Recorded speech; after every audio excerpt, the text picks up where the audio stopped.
Sa pamamagitan ng state-of-the-art 25,000 watts fully digital AM power stereo transmitter. Ito ang DZME 1530, numero 1 sa paghahatid ng mga sariwang balita, impormasyon, komentaryo, alib, musika at public service. DZME 1530, una sa kanan, ang himpilang may paninindigan. Rex Kayanong sa Target On Air.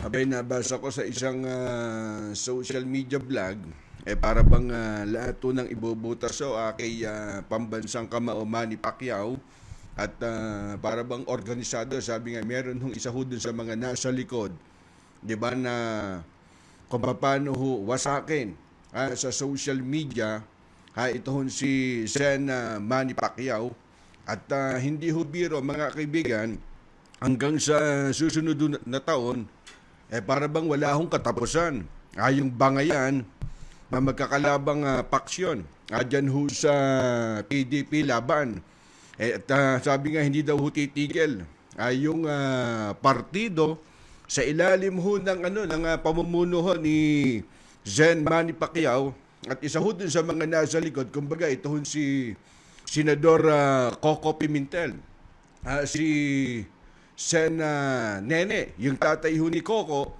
kumbaga ito ho yung isa ho dun sa mga original ng PDP laban. Sa kampo ho ni Sen Coco Pimentel, mga kaibigan, para daw ibigay ho yung laban ho dun sa kanila. Kumbaga sila ho yung isa ho dun sa may mga plano doon ho sa partido hong PDP laban na tumakbo ho doon sa mas mataas yung pwesto ho mga kaibigan dahil nangyari ho ito doon ho sa kasunod ho na kautosan. Meron ho kasing direktiba o mandato mga kaibigan ito hong si Manny Pacquiao na kung saan sinuportahan diba ng PDP laban yung National Executive Committee. Kumbaga, meron ho nakapaloob doon ho sa tatlong resolusyon ng partido mga kaibigan. Kaya masasabi ho dyan na maliban ho dun sa mga nakatakda. Kasi meron ho siyang super fight, di ba? Kay Errol Spence mga kaibigan. At hindi ho biro ang laban ho ngayon ng pambansang kamao. At medyo parang matamlay. At hindi mo ho makita yung mga ilang politiko na nagpapaabot ng suporta. Kumbaga, kapag ka ho matagal pa laban, may mga lumulutang na. Kagaya ho yung kapag ka ho actual ho na laban, abay personal ho na andun ho sila. Di ba? Kagaya ho ni yung comparita matalik ho niya. Kumbaga, kung tawagin ho parang tatay na ho ni Sen Manny Pacquiao. Di ba? Si Manong Chavit Singson. Para bang hindi na ho sila magka-frequency at kaliwat kanan, yung Batikos nung mama, at isa lang ho sinasabi ho ni Manong Chavit, abay kung politika pag-uusapan, kumbaga hilaw, at kailangan pa ho mag-aral, ni Manny Pacquiao ho mga kaibigan. Kaya may mga sektor ho na, kumbaga ang plano ho dyan, suportahan, para daw ho mailantad, yung mga nakawan na nangyayari mga kaibigan dito ho sa ahensya ho ng pamalaan. Kumbaga maparusahan yung mga buwaya dyan ho sa gobyerno. Ang siste ho kasi nito, inumpisahan ni Senador Manny Pacquiao, yung sinasabi niya i-expose yung korupsyon, para ba hong supot Diba sabi nga ho, kulang, wala hong sustansya. Tama naman ho doon, yung tinuran ho ni Senador Pampilo Ping Lacson. Speaking of Ping Lacson, abay, nag-ikot ho sila dyan ho sa Central Luzon at pinupulsuhan at inaalam yung reaksyon o damdamin ng taong bayan dyan ho sa Central Luzon at nagtour ho sila kamakailan. Kasama ho si Tito Sen kasi sa isang press release nagsalita ho dyan si Tito Sen, ang sabi ho nung mama, meron ho silang binubuo tandem. Di ba yung kay Tito Sen at saka ho kay Ping Lacson. Siguro sa paniwala ho ni Tito Sen, abay qualified, di ba, na mag-tandem ho sila. Ni Ping Lacson. Kasi si Ping Lacson ho, mga kaibigan, talagang nakilala ho yung mama tungkol ho dun sa korupsyon o yung paglaban sa korupsyon dito ho sa ating gobyerno. Di ba siya pa nga ho'y nagsabi na wag hong gawing entertainment yung pangangampanya. Kumbaga itutok ko dun sa national issue, di ba? Tama naman ho dun si Ping Lacson at nagsagawa ho ng survey ho, mga kaibigan, ng SWS. Kumbaga yung pinaka kinikilala ho ngayon sa social media, yung tatakbo sa mas mataas yung pwesto, abay nakuha ho ni Sean Manny Pacquiao at saka ho ni Yorme Isko Moreno, di ba? Kasi itong tandem na to, matagal na hong niluluto ho to. Di ba? Kaya nga may mga nagtipo sa amin, si Sean Manny Pacquiao, madalas yung nandyan ho sa Maynila. Bago pa ho umusbong ito hong problema ho dito sa PDP laban. At malay ho natin, baka bandang huli, sila ho yung mag-tandem ho kasi may mga niluluto rin hong si Isko at saka ho si Lenny Robredo. Kumbagay, napakahaba pang usapin ho niyan, bagamat maikli ho yan para ho sa kanila. Diba? Sa botante, sa Mayo pa ho kami magdidesisyon.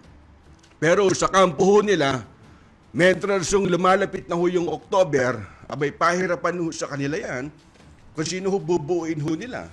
Kung sino ho yung pwede ho magsa ni puwersa o mag-tandem ho, mga kaibigan. Di ba't may mga nagsasabi daw na kinakalaban daw ho ni Pacquiao ang ating Pangulo, para naman ho kay Sean Manny Pacquiao, isa lang ho ang depensa ho niya. Yung bumabati ko sa kanya sa social media, ang paliwanag ho dito ni Sean Manny Pacquiao, kumbaga, yung hong pagtulong adon ho sa Chief Executive, kumbaga, tinutulungan ho niya ang ating Pangulo, mga kaibigan, para ho ilantad yung korupsyon. Diba? Pero doon ho sa programa ho ni Pastor Apollo Quiboloy, si Quiboloy, alam naman ho natin na malapit ho yan sa administrasyon. Diba?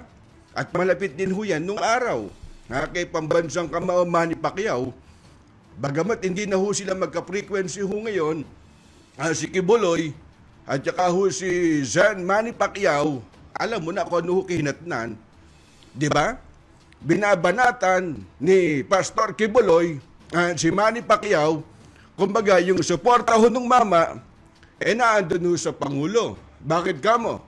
Tama naman ho doon si Quiboloy kung talagang meron hong korupsyon, diba, sa ahensya ho ng gobyerno, halimbawa sa tanggapan ho ng DSWD, kasi yun ho yung unang in-expose ho ng mama, bagamat sabi nga hilaw, at wala hong sustansya, mga kaibigan, maging ang palasyo ho na Malacanang, naantabayanan ho yun, wala di ba?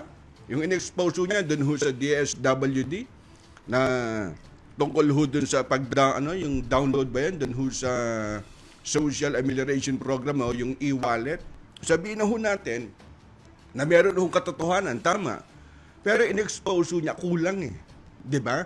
Dapat doon in pronto, binanggit mo na kung sinong opisyal ng gobyerno ang nagwawaldas ng pera ho ng yung ni Juan de la Cruz.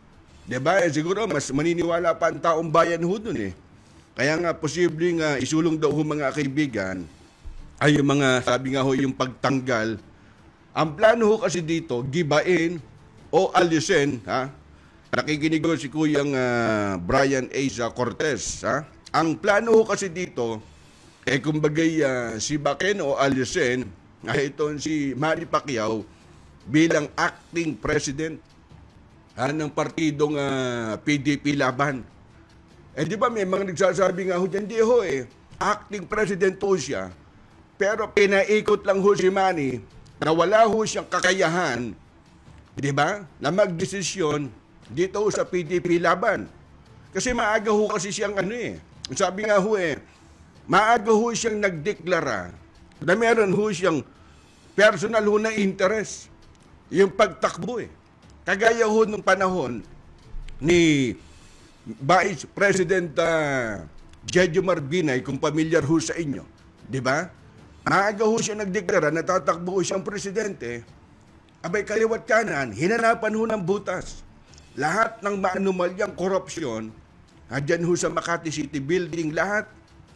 Ngayon, kung pag-aaralan nyo, itong awayan ho dito sa PDP laban, di ba, maging kay Pangulong Digong, at saka ho kay Sen. Manny Pacquiao, tahimik ang kampo ni BBM. Di ba? Ni Bongbong Marcos. Kasi kapag ka ho nagtandem si BBM at saka ho si Mayor Inday Sara, yan ho yung gusto ho ng, mas nakakarami. Kumbagay, suwak ho sa panlasa ho nila. E pagka nga si Bongo binabandera, di ba? Nakikita niyo naman ho yung comment, reaction sa social media, di ba? Binagsasabi ho doon, hilaw pa. Di ba? Hilaw pa yung kampo ni Sen Bongo. Eh di ba, kamakailan binanatan ho siya ni Magdalo Trillanes. May kaugnay ho dun sa pagpasok ho dun sa maanumalyang project. Dyan ho sa Davao City. Eh si Biliso ng kidlat, sinagot ho nung mama at fake news. Di ba, kumbagay, wala na hong bago doon ho sa ipinupukol ho ni Antonio Trillanes. Eh, minsan nga ho, yan pa ho nagpapataas ho ng survey ho doon sa mama eh. Eh, di ba't kamakailan nung lumutang ho yan sa Senado, ano ho ang paliwanag ho doon ni SBG? Abay sabi ho nung mama, laking pasalamat ko nga ho kay Trillanes eh. Mentras ho niya ina-expose o binabanata ng gobyerno, abay sa amin ho pumapabor. Bakit ka mo? Eh kumbagay wala hong konkretong dokumento na magpapatunay. Yun ho ang depensa ho doon ng kampo ho ni Sen Bongo. May nagsasabi naman, anda dapat hindi na lang ho sinagot in pronto ni Bongo para wala hong materials caption yung kalaban ho nila. Eh ganun ho kasi minsan eh. Kapag ka ikaw ay sumagot, eh minsan gagamitin din ho nila yon. At kapag ka alam nila yung sagot mo, eh medyo wala ho doon sa tinutumbok ho nung nag-expose ho mga kaibigan, eh minsan eh sumasabit pa eh. Di ba? Kaya nga yung pagkuha ho minsan ng legal counsel sa isang official ho ng gobyerno, yung advisor. Kasi nung nabubuhay pa si Senador Miriam Defensor Santiago, ano ho sabi ho nung ale? Di ba? Mas marami pang staff o legal counsel kesa ho dun sa senador. Sa pamamagitan ng state-of-the-art 25,000 watts, fully digital AM power stereo transmitter. Ito ang DZME 1530. Numero 1 sa paghahatid ng mga sariwang balita, impormasyon, komentaryo, alib, musika at public service. DZME 1530. Una sa kanan, ang himpilang may paninindigan. Rex Kayanong sa Target On Air.